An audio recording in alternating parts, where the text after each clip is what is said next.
রে, কি করছিস? ঘুমাচ্ছি। জানিস বাবা, আমরা পৌঁছে গেছি। কি সুন্দর জায়গা রে, দেখবি ভিডিও কলে?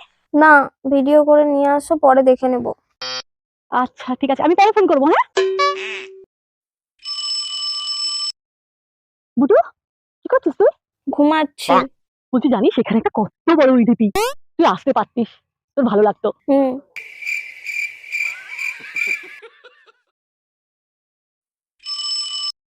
বুটু, যে ছাতু আমরা বাজারে কিনে খাই, সেই ছাতু আমি দেখতে পেয়েছি। বুটু, শুনছিস আমার কথা?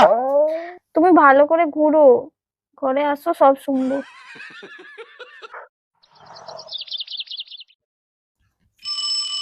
বুটু, লজ্জাবতী গাছ। হুম। কি দেখছিস তুই? 2 মিনিট ছাড়া ছাড়া কি করব? উফ, কেউ ঘুরতে গিয়ে এত ফোন করে? তোরা কি রে, সারাক্ষণ ঘরে বসে বসে ঘুমাস? বলছি, কিছু নিয়ে যাবো তোর জন্য? পারলে আমার জন্য একটু ঘুম নিয়ে আসো, না হলে আমাকে ঘুমাতে দাও শান্তি করে। বুটু, বুটু।